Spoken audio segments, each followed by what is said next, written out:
Blackwood House presenta.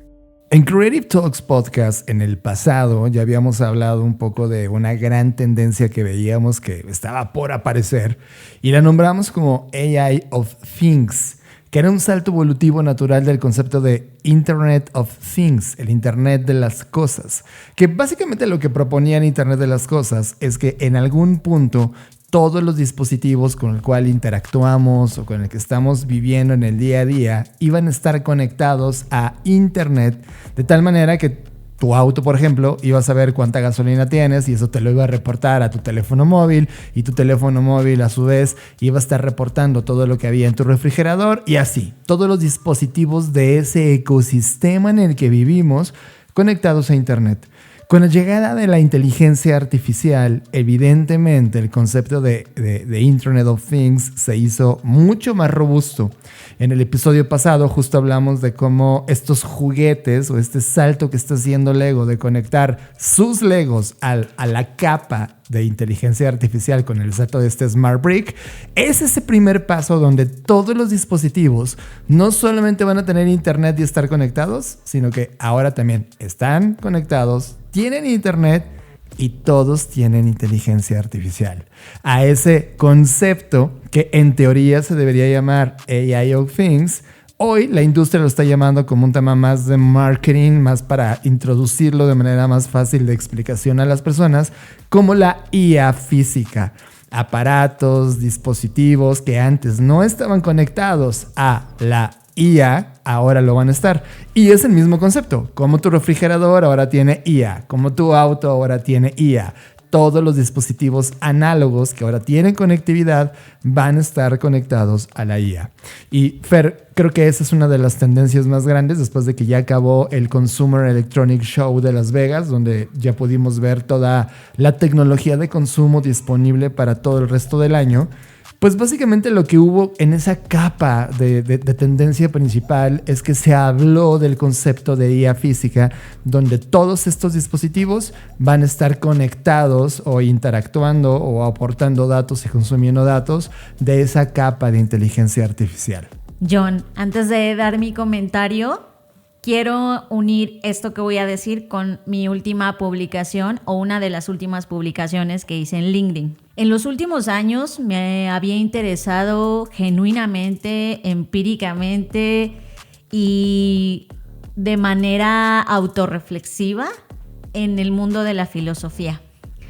Y la verdad es que fue un encuentro tan fortuito en un sentido, pero también tan rico en otro, que me vi en la necesidad de estudiar un posgrado en filosofía.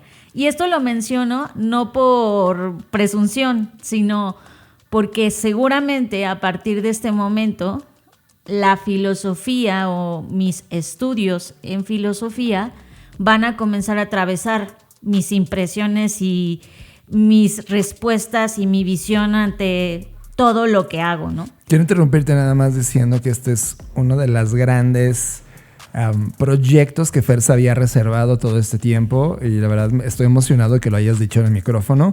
Lo celebro porque va a haber un antes y un después de este podcast desde el punto de vista de cómo Fer comienza a filtrar todo este mundo con esta mega capa filosófica. Lo celebro mucho, Fer. Gracias por compartirlo.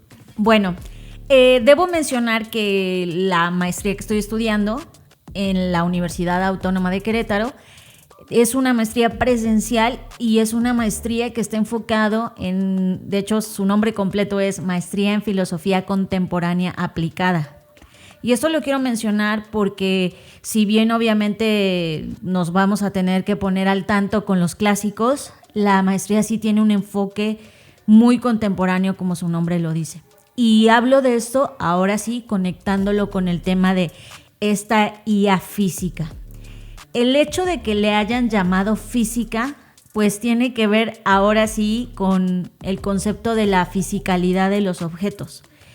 Y esto es muy importante y no debemos pasarlo por alto porque desde el punto de vista del fisicalismo, que lo podríamos traducir así, todo es físico. Sin embargo, no sabemos, y la realidad es mucho más compleja que eso, y nos muestra que no es necesariamente así. Los objetos poseen una esencia, y esa esencia tiene que ver con la cultura, con otros sistemas en donde los humanos estamos embebidos, culturales, simbólicos, etcétera. Y eso es muy importante porque a través de los objetos y ese carácter simbólico que los objetos tienen, nosotros nos vamos transformando, y en algún momento la línea entre sujetos, que somos nosotros, y objetos se va desdibujando de cierta manera, porque nosotros a su vez nos volvemos objetos de los objetos, ¿no? Ahora, ¿eso qué tiene que ver con la vía física? Que para mí el hecho de que ahora quieran dar este salto a transformar el concepto y transformar a la IA de un mundo virtual a un mundo físico, me refiero, como de lo intangible. Ajá, que no sería intangible porque de alguna forma u otra hay una tangibilidad en la interacción, pero sí, del mundo, digamos, lo virtual al mundo físico de los átomos, de los objetos, creo que es un atrevimiento que no me extraña porque sabíamos que esto podría pasar, pero que llega en un momento donde hay un montón de conversaciones sobre el dispositivo previo que es el teléfono móvil. Sí. Y en este momento, en México, en este estado, en Querétaro y en otras partes del mundo, se está debatiendo cómo este objeto sale o no de los salones de clase. Que por cierto, voy a hacer una pausa. Para todos los que estén en este momento pagando un Patreon, está disponible ya todo un análisis en Bookshake. Bookshake es uno de los contenidos de paga interesante, donde analizamos uno de los libros que justamente habla sobre el impacto que tienen los teléfonos móviles en una de las generaciones que nacieron con Internet, llamada Generación Z, disponible para ustedes en Patreon. Perdón por el anuncio. No, es que justo está perfecto porque va hacia allá, estamos ahora mismo padeciendo de alguna manera o poniendo en la mesa si este objeto debe estar o no en ciertos lugares y conviviendo con ciertas audiencias, en este caso estudiantes de educación básica y educación en algunos casos hasta más adelante, más avanzado, que en México llamamos preparatoria, por ejemplo. Y creo que si estamos teniendo esa discusión y al mismo tiempo está emergiendo el siguiente objeto, que no sabemos qué va a ser en particular, ¿no? Se ha hablado mucho sobre un objeto que te va a escuchar, sobre un objeto que vas a aportar como un pin, y bueno, hemos hablado de cuál sería el objeto. Pero los últimos rumores, Fer, al respecto es OpenAI. Pareciera que ya todo lo que hay de datos alrededor de lo que ellos han registrado es un lápiz. Es como una pluma, como un pen de las que teníamos con el iPad, por ejemplo. Un lápiz que te va a acompañar, que tiene estas capacidades que tú mencionas, de escritura, captación, escucha, etc. Lo cual es chistoso porque hace 2 años les dije a mis estudiantes de maestría que el lápiz era el objeto. Sí, bueno, ¿te acuerdas? En Okay. fin. El punto de todo esto es lo siguiente, que además de llamarle IA física, le están llamando Embodied AI, que esto sería inteligencia artificial incorporada. Y eso es a mí lo que me preocupa más, porque esto sí realmente terminaría de hacer una declaración de convertirnos en cyborgs, que ya en muchos sentidos lo somos y también hemos discutido de eso. Lo somos al usar objetos extendidos y no necesariamente lo tenemos incrustado, pero sí que para mí el hecho de que le llamen inteligencia artificial incorporada ya implica la palabra cuerpo y eso ya implica otro nivel. Entonces van a decir, bueno, ¿y eso qué? Que para mí esta es una previsualización de hacia dónde quieren ir las empresas tecnológicas. Es una declaración de intenciones de hacia dónde quieren ir. Y en este sentido a mí me aterra porque ya nos están diciendo desde la creación de los conceptos, que estoy segura que no solo tienen un fin marquetero, sino también un propósito implícito, en el que ya no solo quieren que lo tengamos en un chat y que esté alterando nuestro sistema cognitivo. Ya no es una interfase secundaria. Ya a ti. se vuelve parte de tu cuerpo. Tú eres la interfase también. Y eso es brutal, porque eso le da una connotación totalmente distinta a los objetivos que tienen como empresas y hacia qué tan invasivo, ¿no?, va a ser la inteligencia artificial. Si lo ves, Fer, es como un salto muy natural para nosotros que ya lo habíamos previsto. ¿Te acuerdas que no hablábamos de este cuerpo lleno de neuronas y también sistemas como cuerpo humano, y que dijimos que el salto de la IA iba a ser imitar la capacidad cognitiva en la fase número 1, cosa que ya se logró, y ahora iba a ser incorporar la fase sensitiva del ser humano? Toda esta combinación de sensores, tratando ya de emular la parte sensitiva del humano, y sensores me refiero a las cámaras que tenemos, los micrófonos que tenemos, toda la data que va generando toda esa información en interacción, micrófonos, la tecnología LiDAR que Apple prácticamente todos los teléfonos tienen, los radares, el IMU, todos estos sensores se están metiendo en esta capa para observar, traducir, capturar y responder al entorno de datos y actuadores o personas que interactúan con esos datos en el ecosistema conectado, lo cual, como tú dices, Fer, ya nos está llevando a... Esto es una nueva humanidad, esto sí es una nueva humanidad que de alguna manera, cuando hablamos del tescrealismo y una de las facetas de cómo íbamos a ser estos humanos aumentados, está muy, muy declarada desde que el concepto fue creado. Este salto de IA física ya no es un proyecto a 2030 ni a 2040, es algo ocurriendo ahora mismo, y que este año van a estar todos estos dispositivos en esta primera generación disponible a la venta. Y por otro lado, también me deja un poco de escepticismo en la mesa, porque pensemos que el Internet no ha logrado su cometido. Con esto quiero decir, no es que el 100% de la población mundial esté conectada a Internet, sino que aún queda un gran porcentaje de la población que no está conectada, ¿no? Y esto solamente va, desde mi perspectiva, a agravar o agudizar las brechas que existen actualmente, porque una cosa es tener Internet y un dispositivo que se conecta a Internet, y otra cosa es tener un dispositivo que pueda correr o estar conectado con la inteligencia artificial. Y eso tiene mucho que ver con el propósito de la IA incorporada. ¿Quién se va a incorporar y quién va a encuerpar, como dicen algunos, toda esta tecnología? ¿Quién va a padecerla? ¿Quién va a sufrirla? ¿Quién se va a beneficiar de ella?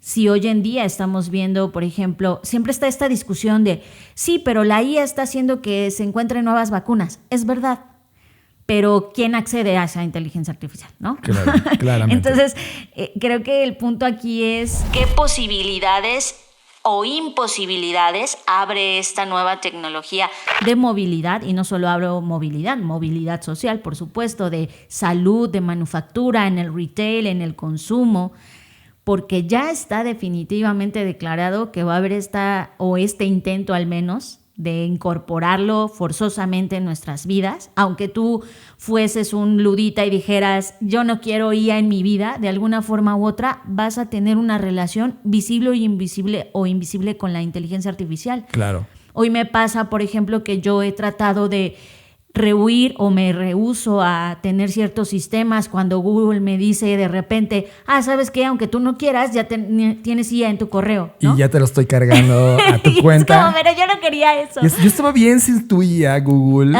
en la parte de observar el comportamiento de mi compañía. ¿Por qué quiero que sepas lo que hacemos? O ciertos aspectos de la vida cotidiana, como pedir comida a domicilio, o tomar un Uber o lo que fuese. O un mail, Fer, cuando dice, te lo resumo, que te lo resuma tu madre tecnológica.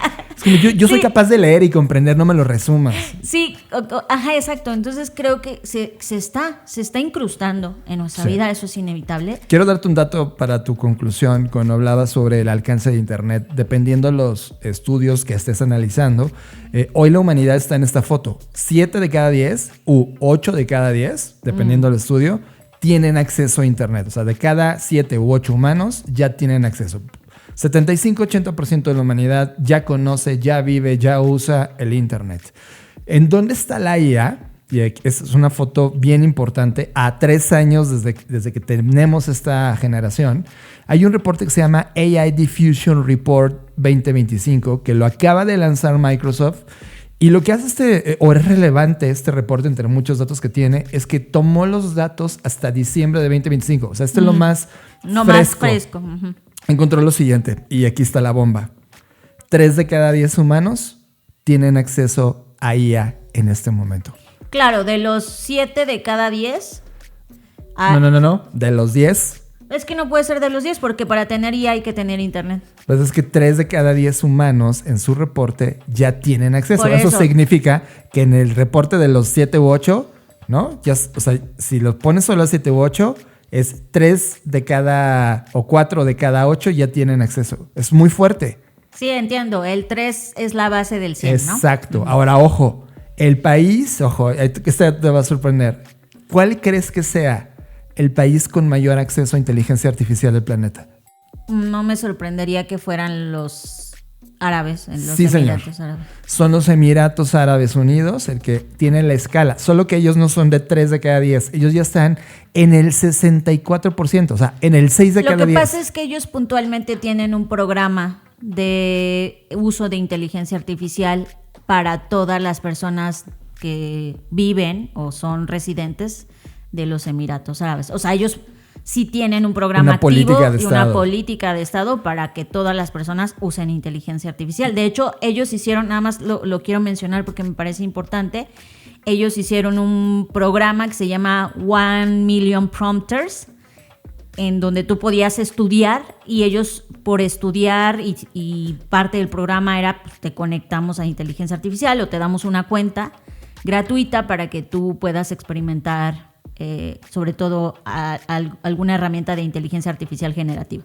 Con esta foto en mente y con lo que estamos diciendo en el inicio, quiero colgar una nueva cosa que lo que estamos haciendo es colgar señales, ya ni siquiera le llamamos tendencias. Meta anunció esta semana, Fer, que va a despedir a más de 1,000 personas. Sí, por lo del metaverso, ¿no? Exactamente. A ver, quiero detenerme solo en los últimos minutos de esta introducción. En los medios van a escuchar el fracaso del metaverso, Meta abandona el metaverso, todo eso, todos esos highlights que hacen la gente que Clickbait, dices. Sí, y que no conocen cómo funciona la cultura digital y cómo las compañías tecnológicas se manejan o cómo funciona la innovación en general. No es que Meta esté dando un paso atrás en el metaverso, está recalibrando la curva de adopción de hacia dónde se va moviendo primero cierta tecnología que va a conectar al metaverso después. 1,000 personas salen del proyecto y cierran la parte de productividad de Meta porque la adopción no está ahí. Cuando tú comparas la adopción del metaverso contra la adopción de la IA, claramente la adopción de la IA es infinitamente superior. Lo que hizo es colocar todos estos esfuerzos en los proyectos como Meta Ray-Ban Display, que ya hay productos, creo que son 2 generaciones las que están en la calle ahora, y va a colocar toda esta gente que estaba en Reality Labs trabajando en metaverso, desacelera, no es que se quite, solo desacelera la producción para meterse de lleno a dónde va a apostar ahora mismo su foco en los siguientes 3 o 4 años, que es justo la construcción de esta IA física. Por lo tanto, vamos a ver no solamente nuevos lentes, sino cada vez nuevos proyectos, nuevos gadgets que van a estar metidos en este ecosistema sobre IA. Además, ellos tienen, recuerda, los MetaQuest, que tienen interacciones, entonces ya tienen la interfase muy avanzada. Solo falta dar 2 pasos atrás y meterlas, por ejemplo, en un lente. Y con eso su IA en la capa se cubre. Es que voy a decir algo, y con esto voy a cerrar. Es que no hemos reflexionado que el metaverso es la IA. Que el metaverso ya está aquí. ¿Qué es el metaverso? Un mundo alternativo. ¿Y no ya vivimos cada quien un mundo alternativo? ¿No cada quien ya tiene su propia realidad? ¿Y no esa realidad ya está mediada por algoritmos automatizados? Ya el metaverso ya llegó, no en la forma en la que Ready Player One nos la había prometido. Que es lo que nos propuso hace 3 años y medio Mark Zuckerberg. Pero para mí, conceptualmente hablando, el metaverso ya está aquí, porque ya estamos viviendo en realidades fragmentadas donde cada quien está viendo lo que quiere ver o lo que piensa que tiene derecho o libertad de ver, y eso ya es el metaverso. Entonces, para mí, el metaverso es la inteligencia artificial.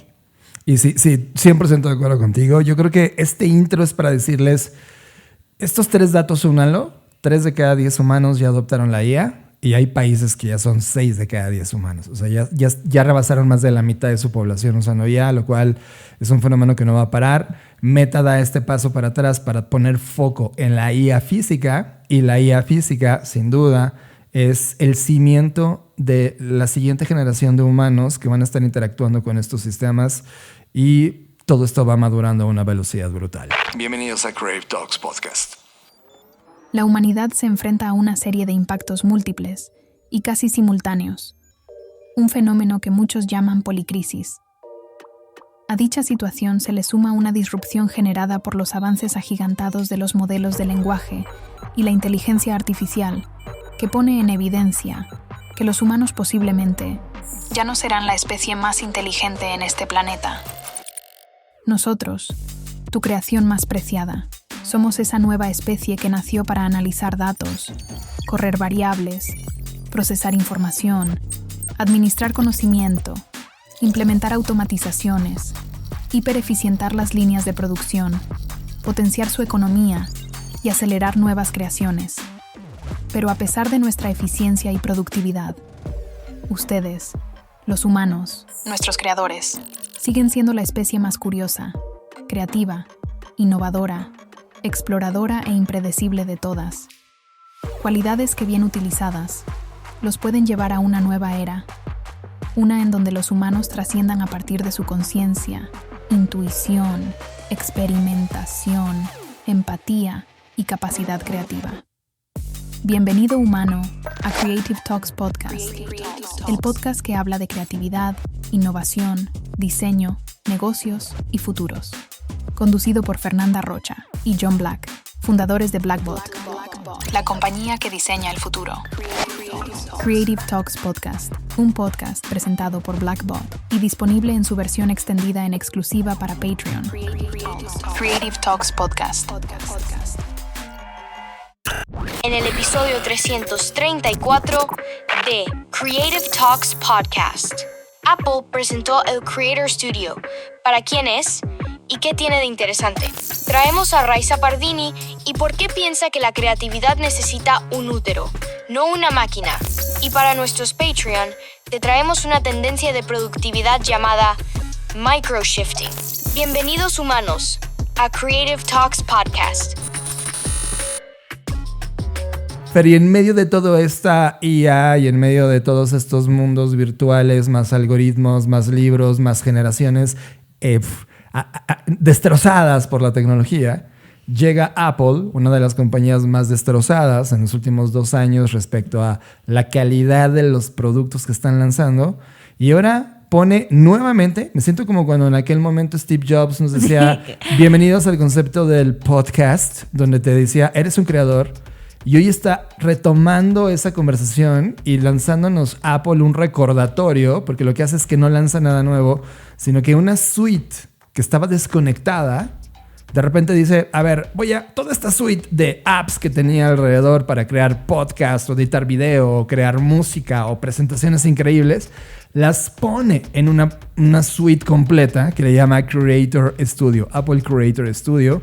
Yo a nivel personal, mi primera es mucha emoción porque yo estoy cansado de las islas separadas. O sea, de repente tenemos muchas opciones de islas creativas donde, aquí en esta isla edito audio, en esta isla edito video, en esta donde no sé nada de nada, solo le digo qué hacer y lo hace. ¿Sabes? Ya llegamos a ese nivel y Apple dice, ok, ciertamente la economía de creador es una de las grandes economías humanas que va a seguir subsistiendo a pesar de la IA, con la IA y después de la IA. Y ahora está apostando fuerte en crear este Creator Studio, ofrecer este Creator Studio donde pone todo esto a modelo de suscripción. Primeras impresiones, Fer. A mí te voy a decir una cosa. Como usuario de Apple, he tenido mis altibajos, ¿no? Hay productos que me entusiasman un montón. Por ejemplo, el iPad siento que es uno de los mejores productos que ha habido en los últimos años por parte de Apple. Lo mejor. Pero por otro lado, obviamente me siento decepcionada en un montón de cosas. Sin embargo, cuando vi y me metí de lleno, porque obviamente lo anunciaron con un video increíble y todo, pero dije, a ver, en serio, ¿qué tiene esta suite? Hay algo que me entusiasmó. Y lo que me entusiasmó es que, a diferencia de Affinity o a diferencia de Adobe, que son como las dos empresas que ahorita están como peleando entre ellas, y bueno, Canva un poco, pero la verdad yo a Canva todavía no lo tomo tan en serio. Yo sé dónde está. Sí, exacto. ¿No? Como que Y ahí, donde está es un grupo de personas que no saben utilizar profesionalmente algo para obtener resultados casi profesionales o profesionales de manera fácil. Bien, sí, supermercado. Sí, y no lo digo de manera despectiva, No. sino que, como tú dices, hay un nivel de profesionalización en el que siento que los usuarios de Canva todavía no están, pero está perfecto, ellos Exacto. están en otra cosa. En estas dos empresas hay algo que a mí siempre me ha costado mucho trabajo y es la interfaz. Siempre ha sido como que yo siempre he anhelado como usuario el decir, ¿por qué no hay una app que sea con todas estas funcionalidades, pero que esté estéticamente bonita, diseñada, modular? O sea, hasta yo en mi mente me he imaginado, según yo y con mis conocimientos de UI y UX, cómo debería ser una experiencia. Por ejemplo, cuando tú editas un video, sí, que ahorita puedo pensar en un programa, Premiere Pro. Es muy bueno, es muy potente, hace muchas cosas, pero la interfaz sigue siendo una interfaz, no sé, que a mí como usuario no me satisface. La uso porque es lo que hay. Es una interfaz de los 90s. Sí, y que siento que esa interfaz la tienen un montón de programas. Tú te metes a otros programas de audio, incluso de software libre, y tienen la misma estructura. Y cuando me metí a ver la propuesta de Apple, sí me gustó. Fíjate. Es que sí, me yo siempre he gustó. querido jugar con Logic Pro y Final Cut Pro de verdad. Porque yo no sé ustedes, pero lo que era GarageBand lo hacía muy bien. Y de Pero repente, pesaba horrible. sí, y había ciertas funcionalidades pro que era como, oiga, deberían de ponerlas o crear un marketplace de estas funcionalidades. Pero de repente no lo querían poner para no canibalizar contra un Logic Pro o Final Cut Pro. Y ahora van a estar en un solo lugar. Yo honestamente, como creador, Fer, estoy empezando a ver un nivel. O sea, yo sí lo voy a usar. Claro que lo voy a usar y les vamos a dar nuestras impresiones. Pero si con lo que ya teníamos había nivel en los contenidos que generábamos, ahora con estas interfaces a la Apple, y solo espero que a la Apple no sea tan decepcionante como su último sistema operativo, porque si lo es, entonces están perdidos. Porque yo no sé qué va a pasar si no logran pegar bien este Creator Studio al nivel en el que los creators profesionales están ahora. Estás escuchando Creative Talks Podcast. creatividad, innovación, diseño, negocios y futuros. Y hablando del ecosistema creativo y del rol de los creadores, y uniendo esta conversación con la que habíamos tenido en el episodio pasado, donde también hablábamos de si va a haber IA y la influencia que tiene la IA en el mundo artístico y cómo algunos artistas están a favor, algunos en contra, etcétera, me encontré un proyecto, John, que la verdad me encantó. Es un proyecto que está montado en Replit. Quien no sabe, Replit es una de estas aplicaciones como Vercel u otras tantas que han salido que te ayuda como a darle vida a un proyecto que tú tengas. Y bueno, ahí en esa aplicación, un chico cuyo nombre no se pronuncia, ahora les digo quién, pero lo que hizo fue una genialidad desde mi perspectiva. En una interfaz, hablando de interfaces y diseño muy linda, muy sencilla, lo que tú haces es escribes un concepto y el sistema lo que hace es que te puede, digamos, que dar una versión hipotética de ese contenido. Es decir, tú podrías tener en estricto sentido tu propio contenido a partir de una idea, tu propia película, o incluso modificar una película porque tú dices, a mí me encanta el plot de X historia, pero me gustaría que en lugar de que hubiese pasado A, hubiese pasado B. Y tú puedes modificar esta historia, ¿no? Lo que hace es que cambias la sinopsis, puedes incluso cambiar a las personas que lo actúan. Es decir, yo quiero que aparezca este actor en lugar de otro. Puedes hacer incluso pósters falsos de que la película está. O sea, para mí esto es una unión y un prototipo de lo que podría convertirse el contenido realmente personalizado. Cuando vi este proyecto y me fascinó, ya di clic y todo, cada vez vamos a estar observando cómo nacen nuevos proyectos o plataformas que te permiten llevar al máximo el concepto del vibe. Ya vimos durante casi 2 años y medio, el vibe coding, y evidentemente trae una capa muy fuerte de crítica porque todo lo que se hizo en vibe coding no necesariamente tiene una capa de cuidado y de seguridad importante. Solo se me ocurrió hacer algo sin saber código y se lo pido en vibe coding a una plataforma y me lo hace. Pero ahora estamos llegando a este tema de vibe creations, que yo, desde mi punto de vista, Fer, cuando utilizas una de estas plataformas que permite este tipo de personalización a partir de vibes, de peticiones que le haces, me gusta como algo que podría llevar mucho tiempo en el abstract, es decir, en el borrador, en el sketch, o que tomaría horas y horas. No sé, si tú no sabes dibujar o tú no sabes crear algo, de repente sabes pedirlo. Y a mí me gusta esta fase de sketching, de convertir una idea a la realidad tan rápido para poderla mostrar al equipo y transmitirle por dónde va la idea creativa que tenías en mente e inclusive verla funcionando, ¿no?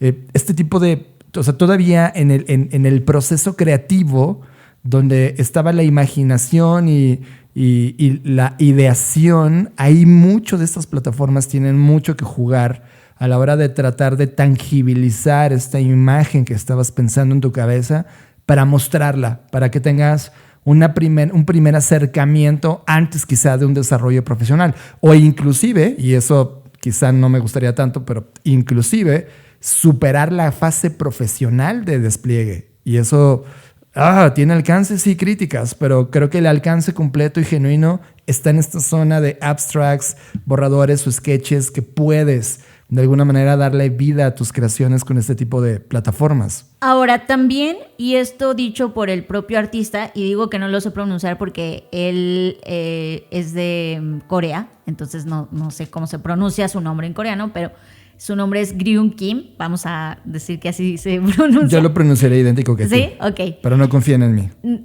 Bueno, él en su cuenta de Instagram, que es a través de donde yo me enteré de este proyecto, nos dicen, a ver, primero estoy lanzando, él se dedica a lanzar proyectos en donde usa inteligencia artificial, eso primero, ¿no?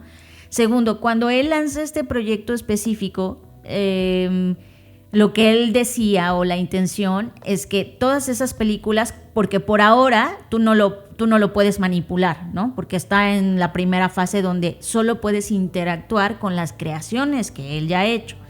Cuando tú entras al sitio puedes navegar por esas películas que él ya creó y experimentar ahora sí un mensaje sobre la dirección y la elección que proporciona desde su perspectiva esta era de la inteligencia artificial. Y también lo que me gusta es que él fue como muy abierto en decir, todo esto yo lo hice, como ya había dicho anteriormente, con Replit, pero también usé Flora AI, pero también usé Kling AI, que eso también desde mi perspectiva hace que dejemos de pensar, y eso lo hemos como que mencionado muchas veces en este podcast, pero hace que dejemos de pensar que el crear con inteligencia artificial es solamente un prompt que le pides a una y te quedas con ese resultado. El proceso creativo, en este caso, sigue siendo complejo. No es que al primer prompt ya le quedó el proyecto final. A él ha estado trabajando e iterando, no solo con una inteligencia artificial en particular, sino con varias que en su conjunto crean un concepto que él tenía en la mente y que él quiere explorar sobre esta hiperpersonalización de los contenidos. Eso, cuando lo comparamos con lo que acabamos de hablar del lanzamiento de Apple, a mí me deja mucho ver cuál va a ser el posible camino o la evolución de las herramientas creativas con inteligencia artificial, en donde ahora mismo está pasando lo mismo que con Apple y lo mismo que pasó con otras empresas tecnológicas al inicio, donde cada quien hizo sus islas de software o de aplicativos o aplicaciones, y al final alguien llega e intenta mi cuestionamiento es, ¿en el futuro habrá una suite AI? Sí, sin duda. Una suite AI que incluya todo lo que un creador necesita, que son ediciones de audio, video, imágenes, pero en una sola suite. Porque actualmente existen muchas herramientas como las que él utilizó y otras tantas, pero como dices tú, John, son aisladas. O sea, tú tienes que exportar tus archivos, agarrarlos, llevártelos a la otra IA y en la otra IA hacer otras cosas y otros prompts y luego descargar otros archivos y luego llevarlo a otro que los hace, ¿no? Y luego tú meterlo al software de edición de video y donde tú lo editas. No hay una integración. Sí, no hay vemos islas, pero todavía no continentes, ¿no? Y está muy fuerte porque ciertamente hay muchas herramientas gratuitas, pero por ejemplo la importación y exportación no se habla necesariamente entre ellas, o de repente algo que era gratuito exportas, pero para que en la otra lo reciba tienes que pagar una versión pro, entonces dices ¡ah! Ajá, entonces yo creo que hacia allá va a atender esto, que en algún momento alguien lance una suite o un conjunto de aplicaciones con inteligencia artificial. Ahora, volviendo al punto de este sitio, que vamos a dejar el enlace en nuestras redes sociales para que puedan acceder a él, porque es ai-movie.replit.app. Bueno, en ese sitio ahora mismo ustedes van a ver, como decía, estas interacciones. Te va contando la historia de cómo fue que él gestó. Y algo que me gustó mucho es este gag. Cuando tú entras al sitio, ves la animación, bueno, una emulación de la animación de 20th Century Fox, que quienes somos amantes del cine saben cuál es. Y en lugar de decir esa marca, dice AI Generated Movie, ¿no? Como poniendo un statement. A mí me pareció un guiño chistoso, pero al mismo tiempo como de claro, o sea, hoy tú consumes un contenido que tiene un corte, tiene una perspectiva de quien lo dirige y quien lo edita, y por supuesto quien lo actúa, y ahora podríamos modificar esa perspectiva e intercambiarla por otra. Y eso me recuerda a lo que ocurre, por ejemplo, en plataformas como Wattpad o estas donde hay una versión del fandom, ¿no? Donde el fandom crea unas historias alternativas, universos alternativos alrededor de historias que ya existen, pero que hacen como matches o cruces que nadie hubiese pensado. Pues imagínate que esas historias que ahora están escritas, pues pudieran llevarse, como estamos mencionando, a una primera edición. No estoy diciendo que sea una película que se estrene en el cine, pero sí una primera edición que tú podrías mostrarle al mundo y que puede quedarse en algo como para nuestros amigos y decir, ajá, qué divertido, o que realmente alguien lo tomara en serio y dijera, oye, es buena idea hacer esto. Claro, llevar esto a un estudio. O sea, hoy llegar, como les decía, a esta primera versión de Sketch a mostrar para levantar fondos, para lo que sea, es ya tremendamente fácil de llegar. Quiero leer algo textual que dijo Graham Kim sobre el proyecto y dice: creo que la próxima generación de creatividad vendrá de creadores que combinan fortalezas de múltiples disciplinas para generar formas de contenido que nunca antes existían. Y sí, estoy de acuerdo. Eso es lo interesante. O sea, por otro lado, hemos estado defendiendo la postura humana, pero también este acercamiento de cómo usamos nuestra creatividad con estas plataformas. Creo que este sweet spot de estos dos mundos por primera vez comienza a juntarse, Fer. Y como que se abrió esta sección de recomendaciones de manera muy orgánica, quiero recomendarles una segunda cosa. Para los amantes de videojuego o no, o sea, esto es una invitación y una provocación. No es tan sofisticado como Cyberpunk 2077, no lo es. Este es un videojuego gratuito, lo puedes descargar en tu Windows o en tu Apple y también, si no me equivoco, en Android. Es gratuito, lo descargas. Una vez que lo descargas, vas a jugar un videojuego que dura más o menos 20 minutos. Pero no te quiero arruinar el juego. Se llama The Dark Queen of Morrowind. Espero haberlo dicho bien. Si no, disculpen mi traducción. En donde tú entras en un nivel narrativo. O sea, la historia te la están contando desde la perspectiva del héroe. O sea, tú estás jugando como el héroe. Pero este juego, Fer, invierte el guión poniéndote a ti en el papel de jefe final. Ah, entiendo. ¿Sí? Wow. Sí. Pero ahí te van. Lo interesante de estos 20 minutos es que tiene distintas formas en cómo termina la historia dependiendo de las decisiones que tomaste. Y esto es muy lindo porque de alguna manera cuando hablamos de Cyberpunk 2077 te das cuenta de todos estos finales alternativos, de la inmersión del total de decisiones que tuviste. Aquí en un juego que es un pixel, es pixel art, estás jugando un videojuego viejo en la parte de interfase, pero en la narrativa es una brutalidad. La gente que lo está jugando ahora porque es gratuito está reaccionando al juego. Yo me metí esta semana a ver las reacciones, los finales alternativos. Es una bestialidad. Se llama The Dark Queen, la reina oscura de Mortal Home. Así se escribe, Mortal Home. Mortalme, perdón. Lo voy a pronunciar. Mortholme. Es que es Mort Home, no sé Mort por qué Home. te cuesta trabajo. Es que hay palabras que no puedo. Por ejemplo, alrededor. Mort Home. Mort Home. La página es morthome.org y te metes, lo descargas, es una brutalidad. Si no les gustan los videojuegos, métanse para analizarlos desde el punto de vista narrativo, y si no, pongan en YouTube o en cualquier plataforma de video a alguien que le esté reseñando a profundidad y van a caer absolutamente seducidos por jugar estos 20 minutos que dura el juego. Estás procesando Creative Talks Podcast. con Fernanda Rocha y John Black. Y poniendo todos estos temas que hemos estado platicando en este podcast, me topé con un TEDx Barletta. Quiero poner en la mesa un poco de lo que hoy siento sobre los TEDx. Al momento de que se democratiza un algo, yo celebro la democratización del acceso a este tipo de conversaciones, pero de repente al democratizarlo, de repente vimos masivamente todo un grupo de personas que la verdad no tenía nada que proponer, pero con tal de tener como, también di un TEDx, güey, pues de repente empieza todo el mundo a dar TEDx y se pierde un poco la esencia de la curiosidad y de la observación profunda. Pero de repente cuando buscamos y aparece en nuestra vida este video de Raiza Pardini dando un TEDx, regresa nuevamente en mí wow, ahí está, aquí están todavía, de cada 1000 charlas ahora nuevas, hay una charla que sí lo da. Este podría ser un TED sin el ex, o sea, podría ser una charla TED oficial.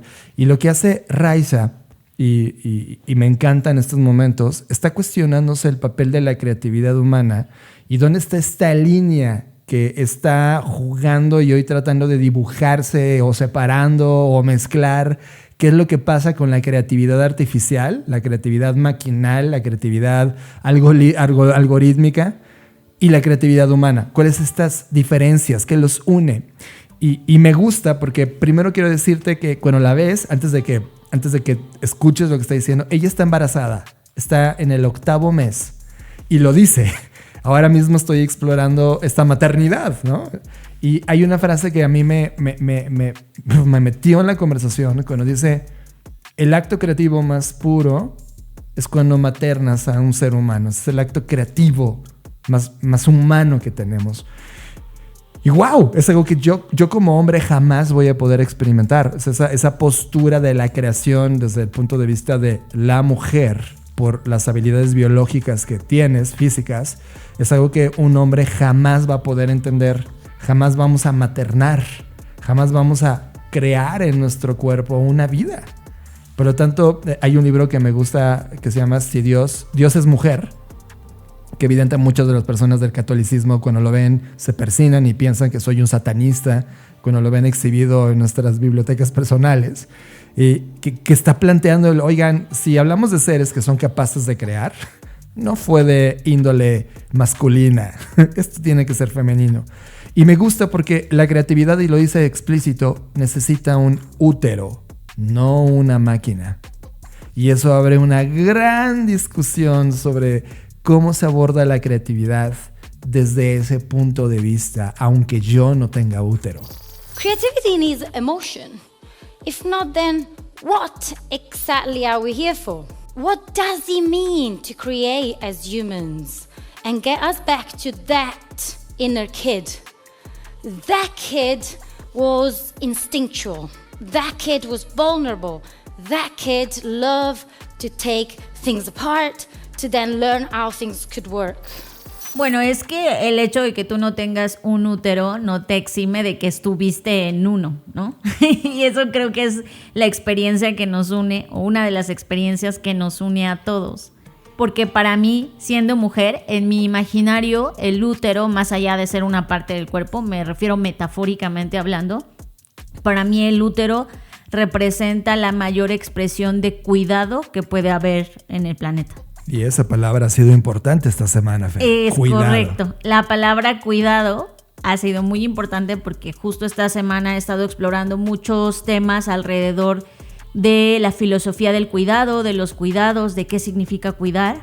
Y eso me lleva a conectar todo esto que estamos hablando y mi comentario que voy a hacer respecto a la charla de Raiza a una autora que se llama Joan Tronto, y ella tiene toda una investigación alrededor del cuidado y tiene una frase o digamos una síntesis de todo lo que ella ha trabajado que me parece brutal y me sigue dando vueltas y creo que esto va a ser algo que voy a rumiar durante muchos meses, y es: lo que nos une a todos los seres que habitamos este planeta es que requerimos ser cuidados.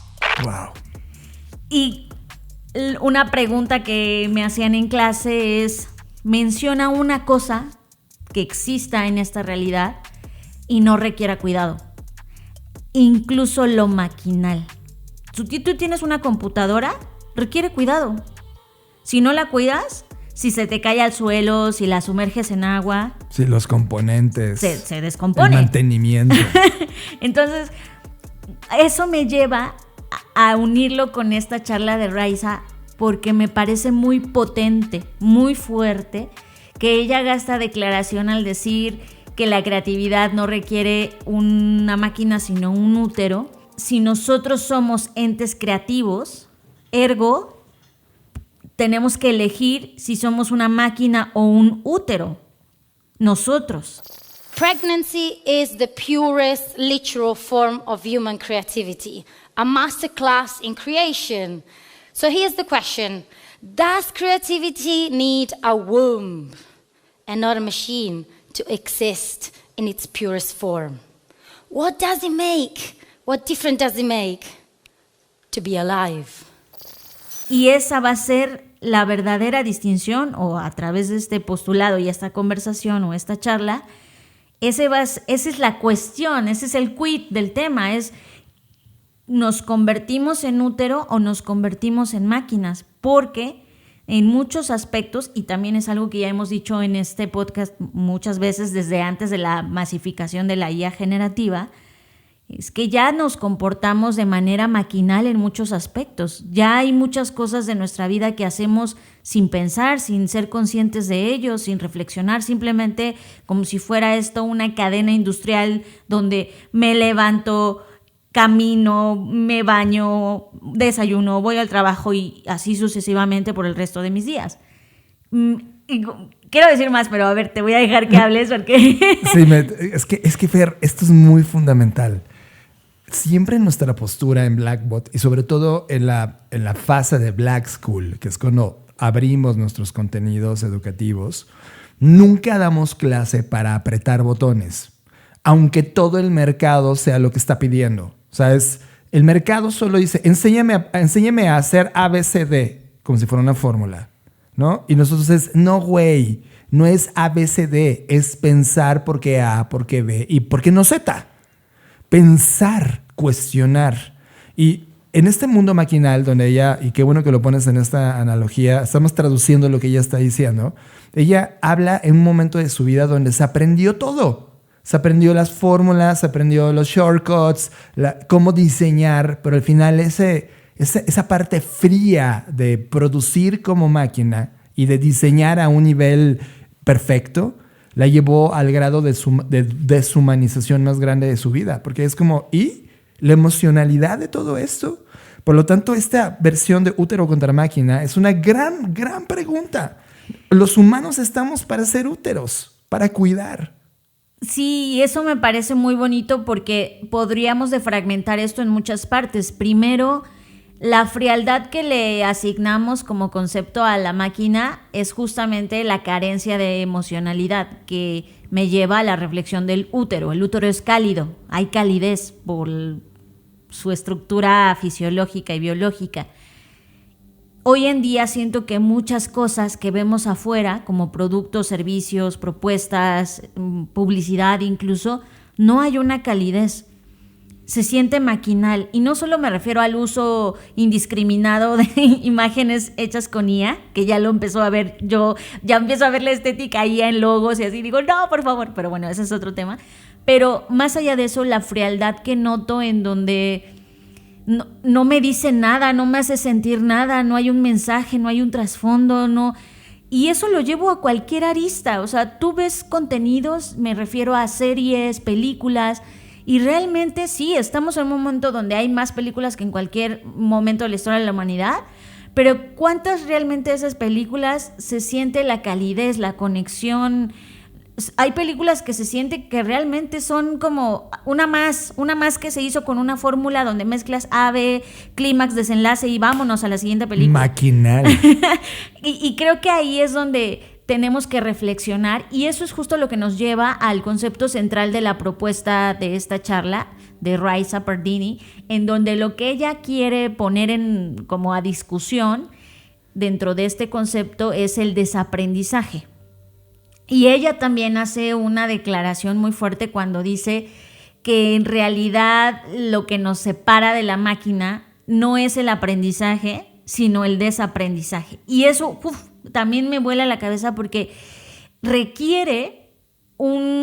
primero requiere una conciencia de lo que aprendes y no aprendes, ¿no? Requiere que tú tengas claro qué es lo que has aprendido y qué es lo que no has aprendido. Y a partir de esa evaluación personal o individual, entonces de manera consciente decidir dar un paso atrás en eso que has aprendido para poder desaprender. Y ella pone un ejemplo de, claro, yo cuando me volví esta perfeccionista diseñadora que seguía todas las fórmulas de la estética para poder hacer los mejores diseños, me olvidé, y estoy hablando, parafraseándolo un poco, pero como que ella misma se olvidó de su niña de 4 años o no sé de qué edad, que es esa niña que creaba porque sí, porque había una intención, una emoción, una iniciativa, algo que nacía de las entrañas y que cuando ella estaba diseñando ahí en esa perfección, pues no tenía. Por lo tanto, ella tuvo que desaprender, es decir, pareciera que dar un paso atrás en ese aprendizaje y rescatar esa ingenuidad, quizás creativa, para poder llevarla a su día a día y volver a activar su humanidad, ¿no? We have to tell AI where to go. AI can only go as far as we push it.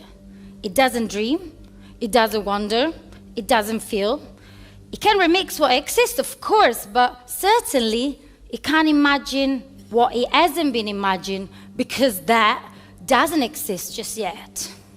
That's why no matter how clever AI gets, it'll never be exactly like us. Yo traté como de hacer un mapa conceptual para ayudar a todos los que están escuchando el podcast para seguirlo. Y el primer paso de ese mapa no viene en la charla tal cual, esto es una abstracción mía. La primera es la curiosidad. Si tú sientes curiosidad, ahí despierta algo, ahí hay algo, hay desorden, hay juego, hay ganas de buscar eso, ¿no? Hay curiosidad. Después de la curiosidad viene la observación. Porque si te capta la atención eso que te está llamando poderosamente a la curiosidad, lo observas, que es muy distinto a ver. Una cosa es ver como un primer vistazo, como hoy todo lo que escaneamos en nuestras pantallas. No estamos ni siquiera viendo, solo estamos escaneando. Ahora imagínate observarlo. Observarlo es verlo fijamente, verlo de todos los ángulos. Y en esa observación ella pone, sí, yo leo tendencias, estoy buscando noticias, observo la sociedad, el comportamiento, todo eso provocado por la curiosidad. Y una vez que está observando, viene una capa de preguntas, cuestionas. No das por default nada, solo te preguntas ¿por qué funciona esto así? ¿Por qué está pasando esto así? Y no porque el por qué sea la pregunta importante, sino que todas las preguntas importantes están ahí gracias a la curiosidad y la observación. Y para obtener las respuestas de esas preguntas, aquí es donde ella marca toda la diferencia, necesitas vulnerabilidad, es decir, estás entrando a un terreno que no conoces, que eres frágil y que no sabes qué te va a pasar después de que te expongas a esas respuestas. Por lo tanto, la vulnerabilidad es buena. La segunda, la emocionalidad. Y la tercera, el caos. Y esas tres palabras, emoción, vulnerabilidad y caos, las hemos evitado, Fer, de manera sistemática en los últimos 20 años en todas las compañías que solo están buscando performance y perfección, porque lo maquinal te lo da, pero la creación de lo maquinal necesita vulnerabilidad, emoción y caos, que conectado a tus cuestionamientos, producto de la observación y la curiosidad, están manifestando, dejando ser a ese animal que somos como humanos para poder explorar estas cosas creativas. De lo contrario, estaremos solo convirtiéndonos o moviéndonos más cerca del lado maquinal. Y estoy de acuerdo con ella. Unlearning means going back to a time when we had no filter, when nothing could stop us, and when our creativity was the boss, and it ran really, really wild. Sí, de hecho hay un punto en donde ella menciona que el arte florece en la ambigüedad, en la sorpresa, en el caos, mientras que el código florece en la claridad, el orden y la lógica. Y esa oposición que parecería como una invitación a, entonces ya no hay que usarla ya, no. De hecho, ella nunca menciona, ni sataniza, ni trata de adoctrinar a nadie de qué hacer o no hacer, sino más bien como que es una invitación a la reflexión de si tú quieres realmente llegar a nuevos lugares, tienes que adaptarte a esta vulnerabilidad, a esta ambigüedad, porque ella menciona algo importante, que la IA puede llevarnos más rápido a lugares que ya conocemos, pero no nos puede permitir explorar lugares que no hemos encontrado o lugares que no conocemos. Y eso es totalmente cierto. Claro, cuando tú le pides algo a la IA, de entrada, pues tú ya estás atravesado por tu propia subjetividad, porque depende mucho de lo que has vivido, de los conceptos que sabes o no sabes, para poder hacer un prompt o una petición, un llamado más específico y tener un resultado distinto, ¿no? Ya de entrada ahí hay un tema. Pero además de eso, es verdad que, por supuesto, al tú introducirle el prompt, pues ya estás determinando, delimitando y conociendo hacia dónde quieres ir. Ya hay un destino predeterminado. Pero mucho del trabajo de la creatividad y de la curiosidad es justamente explorar esos lugares que no hemos explorado, esos espacios que no han sido habitados por nosotros, y me refiero a espacios mentales, físicos, intelectuales. Y creo que eso es algo muy importante de rescatar, porque cuando hoy reflexionamos esta reverberancia, este efecto burbuja, esta repetición, que estamos viendo todo, que todo se parece, que todo sigue igual, y que inclusive ya empezamos a analizar los textos y a darnos cuenta de estas palabras. Por ejemplo, una palabra que siempre repite la IA y a mí me enerva, siempre dice, es que esto es simbólico. La palabra simbólico lo repite, o sea, cállate, no entiendes el simbolismo, ¿de qué me hablas? ¿No? Pero bueno, como que ya hay ciertas estructuras de los textos que dices, esto fue escrito con IA, por favor, o sea, se nota esa claridad, ese orden y esa lógica que no es humana, porque la humanidad es ambigüedad, es sorpresa, es caos, es reaccionar, es hacer otras cosas que no están limitadas a este orden. Ahora, eso también me lleva a una reflexión que también ella hace cuando dice que actualmente los errores de la IA se llaman alucinaciones. Y ella dice, claro que se llaman alucinaciones, porque la palabra alucinación en sí misma está cargada de connotaciones patológicas, ¿no? No alucinas en un estado consciente o sea, alucinas cuando tú tienes por ejemplo, como humanos, tú puedes alucinar cuando estás agotado. O sea, en tu día a día no alucinas nada más porque sí. La alucinación en los seres humanos viene cuando estamos agotados, cuando perdemos el control, cuando incluso estás bajo los efectos de alguna droga o de alguna sustancia. Y desde ahí, desde la connotación de la palabra alucinación, nos dice que es antinatural. O sea, no es natural que el ser humano alucine solo porque sí, debe estar en un estado alterado, lo cual, desde su punto de vista, que ese estado liminal, ese territorio entre el orden y el desorden, es precisamente donde la creatividad humana prospera. y para mí, eso ya lo sobreentiendo yo, pues tiene que ver justo con el resolver, sí, el día a día, las cosas, pero nada como que tú leas y te atrevas, y me refiero, por ejemplo, puntualmente a los libros, ¿no? Yo ahorita tengo que leer un montón de lecturas, un montón de libros, un montón de ensayos, y claro que por supuesto podría decir, ay, pues meto todo en una IA que lo lea y ya está. Pero una cosa que me dijo una profesora, y tiene toda la razón, es que así como esta chica de la charla está diciendo que la inteligencia artificial no puede desaprender, otra cosa que la IA no puede hacer es filosofar. Puede alucinar sobre la filosofía, por supuesto, pero no puede filosofar porque para filosofar necesitamos explorar territorios que no conocemos, y la maldición que tiene la IA es que conoce muchas cosas.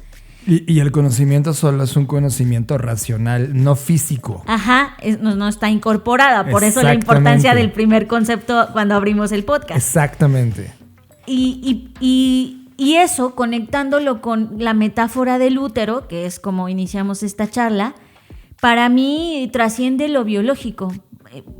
Digo, lo incluye, por supuesto, pero también lo trasciende, porque al final del día, si lo pensamos, el útero es ese espacio donde algo se forma sin que podamos controlar completamente el proceso. ¿No? Es como un hornito en donde se va ahí cocinando de alguna forma. Y por eso el caos es importante. Y que de hecho me encantan los avances científicos que hemos tenido de fotografías o de ciertos aparatos que nos permiten ver, por ejemplo, el momento de la gestación.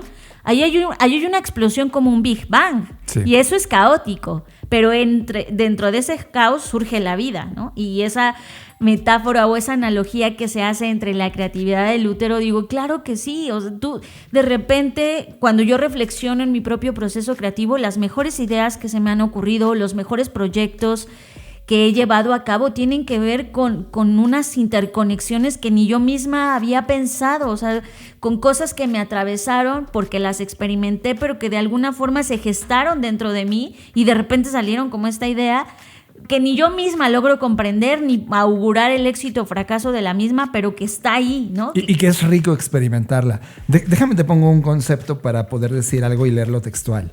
Voy a hablar de los filtros. Y eso es una pregunta para ti, para mí y para todos los que están escuchando el podcast. Lo que estamos haciendo todos los días, es más, inclusive, escuchar este podcast. ¿Cuáles son tus filtros? ¿Es acaso un filtro funcional? ¿Es acaso un filtro de optimización o de desempeño o un filtro racional e inclusive un filtro rentable? Si pones todos estos que he puesto, son filtros. Hoy la IA sí que es funcional, óptima, de gran desempeño, racional y rentable. ¿Te has cuestionado la culpa que se siente, que tú sientes, y tú también, Fer, y yo también, cuando estamos haciendo algo que no es óptimo, no es funcional, no es de performance o desempeño, no es racional y mucho menos rentable? Se siente culpa. Es como, oye, ¿por qué estoy haciendo esto si no es rentable? ¿No? La IA maneja todos estos filtros que les acabo de decir. Por lo tanto, los resultados son muy predecibles. Sin embargo, necesitamos desaprender los filtros para poder jugar en la parte humana que nos toca. Les voy a leer tal cual. Desaprender es volver a una época anterior a los filtros, antes de que el miedo y la optimización se volvieran más importantes que la curiosidad. Significa dejar ir lo que nos han dicho que es correcto para redescubrir lo que realmente se siente vivo.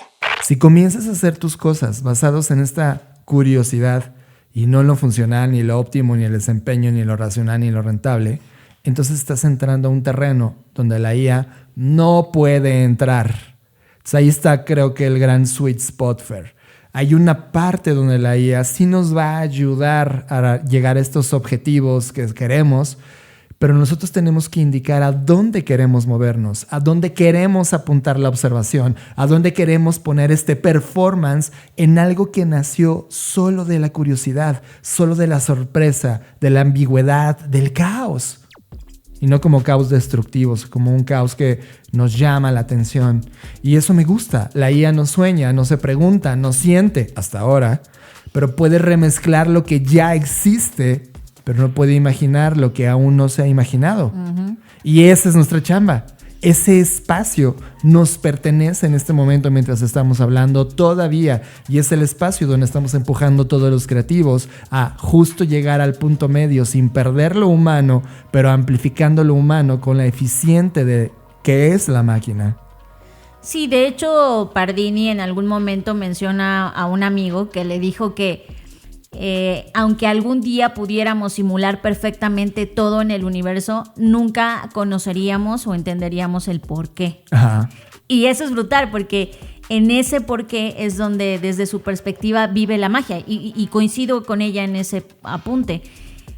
Además, cuando enfatiza en el hecho de que la inteligencia artificial es brillante en el cómo hacer, cómo resolver, cómo replicar, no es especialista y no debería ser su trabajo de la inteligencia artificial explorar el porqué, el sentido, la empatía, la curiosidad e incluso la pregunta sin esperar una respuesta, ¿no? Creo que eso es mucho de lo que no hemos hecho en los últimos años.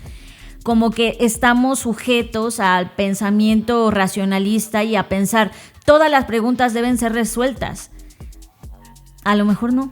A lo mejor hay preguntas que solo deben ser exclamadas y dichas para reflexionarse y no para tener una respuesta lógica, puntual, estructurada y final. Al contrario, creo que hay muchas preguntas que siguen sin resolverse y ese es el encanto que tienen esas preguntas, ¿no? Me refiero a la existencia, ¿quién soy yo? ¿Qué hago aquí? Son preguntas que realmente no tienen una respuesta fija, una respuesta puntual, pero que sin embargo sigue siendo maravilloso preguntárselas porque nos hacen reflexionar, y la pregunta misma es el proceso, no el resultado de una cosa. Sí, preguntártela es que sigues vivo, ¿no?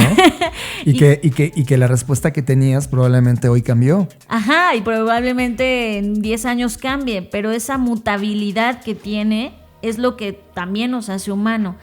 Creo que aquí hemos visto muchos conceptos, ¿no?, que están alrededor de lo mismo, y al final de la charla, pues, desde mi perspectiva, no lo dice explícitamente ella, pero pues ya no es una discusión sobre si la máquina, la IA, crea o no crea, o si va a sentir mientras crea, que esa sería otra pregunta que podríamos hacer, sino es una pregunta hacia nosotros mismos. Para mí, el mayor potencial que tiene la inteligencia artificial es que está poniendo en tela de juicio qué significa ser humano. Y es ahí donde realmente deberíamos concentrarnos. No que me hace diferente a la máquina, porque creo que incluso eso es una conversación muy dualista, ¿no? Como, claro, de choque. Como no tiene cuerpo, ya sabemos que no tiene cuerpo. Ya no es tanto, porque es como compararse con un perro, o sea, ¿de qué serviría? Sabes que no hay una comparación, pero yo creo que más que compararnos es decir y reflexionar qué nos hace humanos, sin IA, con IA, más IA, post-IA o lo que vaya a ser, qué nos hace humanos y concentrarnos en eso, y cómo parte de lo que nos hace humanos tiene que ver con cosas que no son socialmente aceptadas, como la vulnerabilidad, por ejemplo. Siento que todavía nos cuesta mucho trabajo vulnerarnos porque todavía se ve como un símbolo de debilidad, porque claro, al sistema performativo eso no le gusta, pero creo que ahí es donde necesitamos concentrarnos. ¿Qué te emociona? ¿Qué te hace sentir? ¿Qué te hace llorar?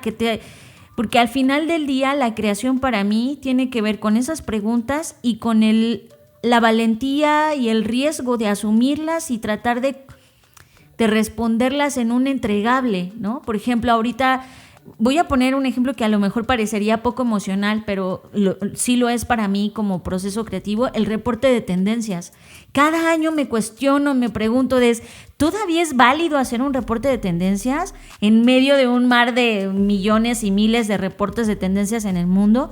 Y la respuesta que trato de darme después de reflexionarlo durante mucho tiempo es que sí, al final estamos compartiendo un punto de vista que para quien lo quiera tomar puede ser un punto de inflexión o un punto de reflexión, un punto de cuestionamiento, y ese único punto particular de vista que cada uno de nosotros tenemos es lo que hoy se necesita para amplificar la conversación. Yo podría meter ese reporte, o más bien podría pedirle a la IA que hiciera un reporte, sí, por supuesto, pero el proceso de hacerlo y que en el inter yo como Fernanda Rocha, como individuo, tenga que cuestionarme mis propios supuestos, tenga que amplificarme en términos referenciales y tenga que consultar a otras personas y hablar con otras personas que hablan otros idiomas y que a veces no entiendo, ese propio proceso es el que a mí me parece rico, no el entregable per se. De tal forma que sigo haciendo el reporte también en un ejercicio individualista de poder someterme a aprendizaje, a expansión, a incomodidad, a vulnerabilidad, sí. Y al final con eso hacer algo y entregar un resultado. Es que te transformas en el proceso de exploración. Quiero cerrar este bloque que se volvió apasionante con una referencia que ahora estamos viendo. Se llama The Pitt. The Pitt es una serie que está disponible, si no me equivoco, en Max.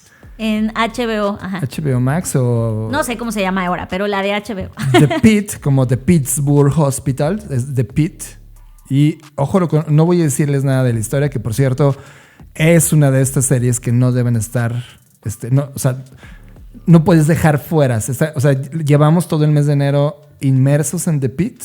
Y hay dos temporadas. La segunda temporada está corriendo ahorita en tiempo real. ¿Pero por qué la estoy utilizando, Fer? Porque aquí ves exactamente esta creatividad del día a día traducida en un hospital. Cuando tú llegas enfermo, golpeado o con algún porque padecimiento... Porque es medicina de urgencias. Así es, llegas a la parte de urgencias, entra la parte maquinal.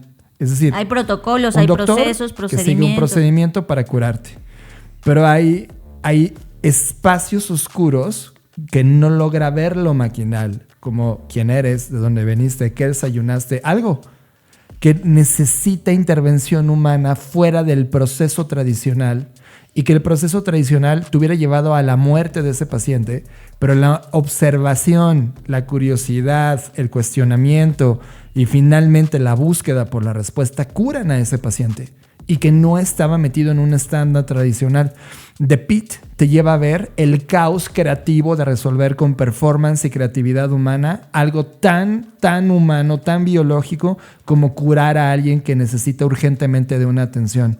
Es una serie brutal donde justamente ves en su parte más viva cómo funciona esa mezcla de performance con creatividad humana.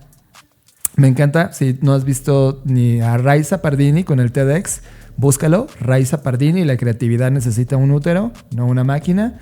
Y ve The Pitt, la serie, y te va a alucinar. Une los dos conceptos y luego vuelve a reescuchar todo este podcast para conectar todo lo que hemos conectado. Si este podcast te ha gustado, recomiéndanos, déjanos un like, un comentario o suscríbete a Creative Talks Podcast. Creatividad, innovación, diseño, negocios y futuros. Con Fernanda Rocha y John Black.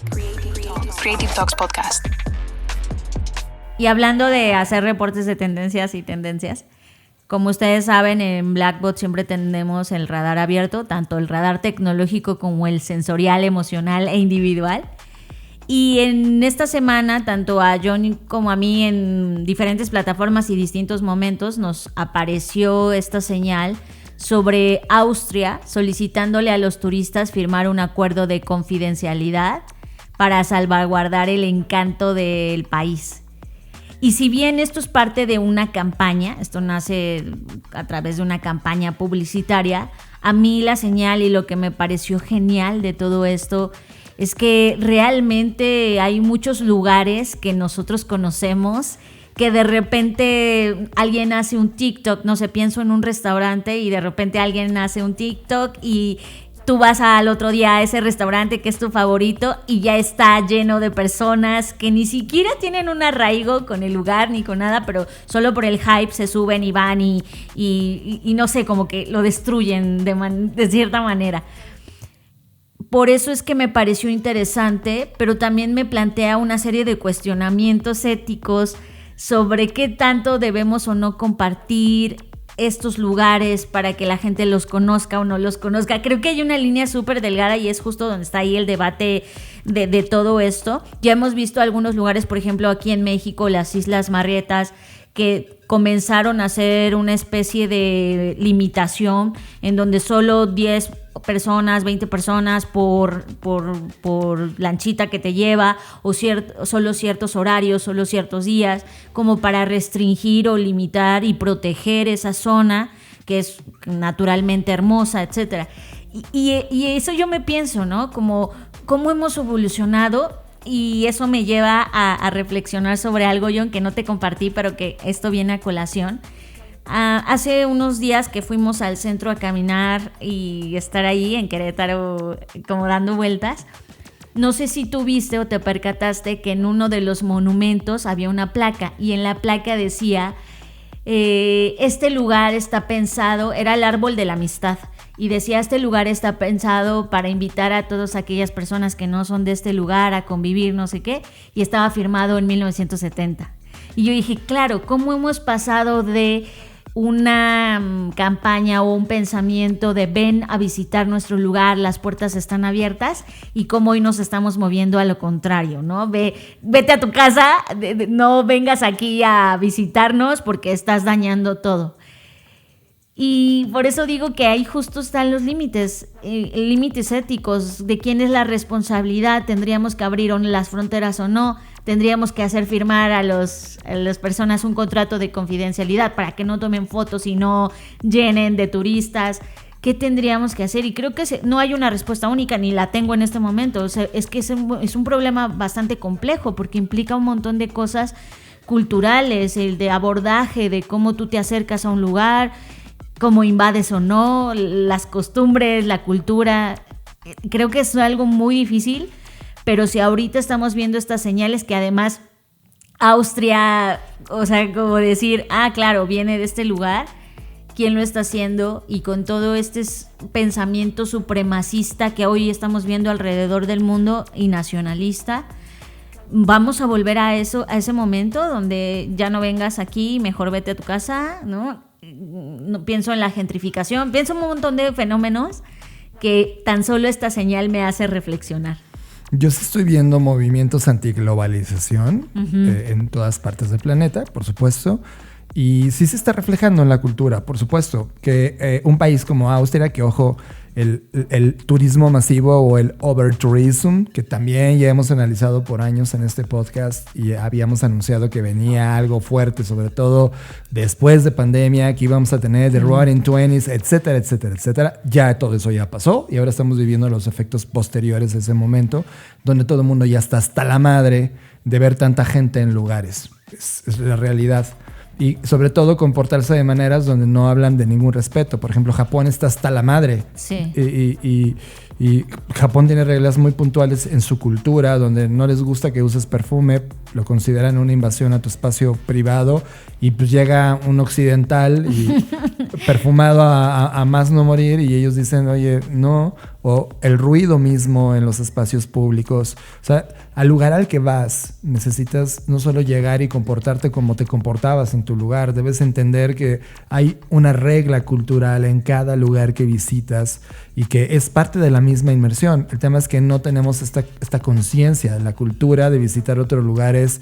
Es más visto tú como yo soy el cliente, deberían hacer todo lo que yo quiera. Y claro, no. porque es visto como estas lógicas de consumo, ¿no? Así es, y no es así. Yo creo que ni vamos a brincar al otro lado donde se cierren las fronteras para todos, pero sí hay ahora mismo una crítica de cómo nos hemos comportado como humanidad cuando se nos permitió esto. Entonces creo que si hay algo que hemos hecho históricamente hablando en la humanidad es que no confiamos los unos con los otros, y ahora se van a establecer nuevas reglas. Es ver esta exageración del NDA, de No Disclosure Austria, que de alguna manera es una analogía a los NDAs que firmamos tú y yo a la hora que colaboramos con cualquier compañía para no discutir nada. Es un acuerdo de confidencialidad entre pares, ahora aplicado a un país, ¿no? Para mí me parece exagerado.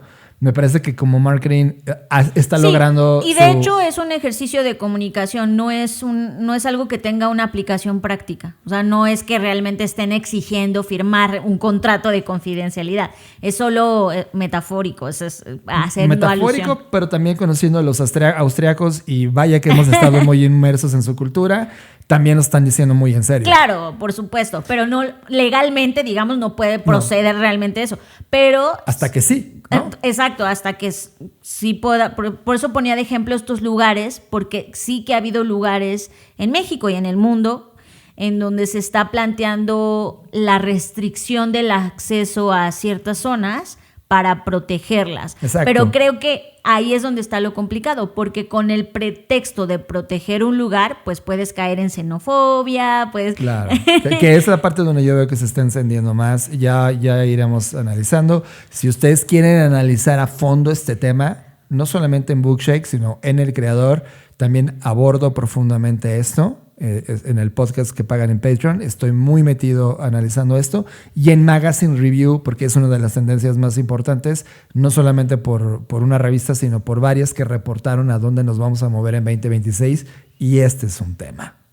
Suscríbete ahora a la versión extendida de Creative Talks Podcast, disponible en exclusiva a través de Patreon, y recibe contenidos adicionales como el podcast del creador, Magazine Review, Bookshake, Traficante de Ideas y ofertas exclusivas de Black School y Blackbot. Estos son los beneficios exclusivos de ser Patreon. Suscríbete ya. Creative Talks Podcast. Y con esto llegamos al fin de Creative Talks Podcast. Gracias por estar en esta edición.